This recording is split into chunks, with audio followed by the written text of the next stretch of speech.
it was Botham-esque, it was Flintoff-esque, or is it about time we just said it was Stokes-esque, Butch? Yeah, it was. Darren Goff, colleague in the commentary box, could have called it a long way out that it would be Stokes would be the guy who would win the game for us in the end. Once he got going,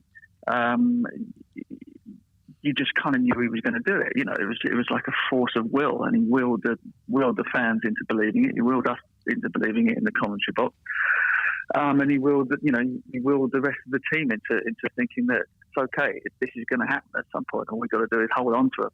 And another feather in England's cap, they held on to everything. So it was a staggeringly good performance from Ben. Joe Root, Dom Sibley at the other end. Nobody, apart from the fact that they sort of watched him smash the crap out of it in the nets out the back in the morning. So that wasn't a team plan. That was entirely Stokes deciding this is how I'm gonna go this morning. And of course that the speed with which he scored those runs allowed Joe to declare a hell of a lot earlier than perhaps anyone would have guessed. And of course it was necessary, wasn't it? There were so few overs to go at the end that he basically gave England the time to force the victory. It was an incredible performance. It really was. Miller, you engaged in some bants, should we say, on comms about all-rounder stats and the respective merits of a numbers giant like Jacques Kallis versus Stokes and his moment-stealing style. Did that denouement support your conclusions? Oh, it's just so tedious, isn't it? Every time you get this on Twitter or wherever, you'll get people piling in saying he's overrated. I don't know what you're seeing him. He's not overrated. He's just rated. I mean, how can you not rate a player of that magnificence? And the performance he put in was exactly the sort of moment-seizing performance that sets him apart. He scores 74 when he could easily have played for a red inker and got a 50 not out in a slow declaration, would have improved his average, but would have improved England's prospects of winning. Not a shot of it.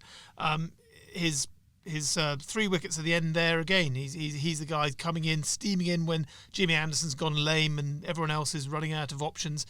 You can't quantify the impact he has on the scorecard. You can look at it in isolation and see Dom Sibley. I'm not underplaying his role, and it stands out. And Stokes was quite right in pointing out that there was everything that he was able to do on that penultimate day was built on the fact that Sibley had set a platform, and so he didn't have to come in and rebuild the innings like he had to at Headingley. But everything that he achieved on that day was entirely team orientated, and it was tailored to the moment in a way that you wouldn't necessarily get from guys who look after their averages to a greater extent.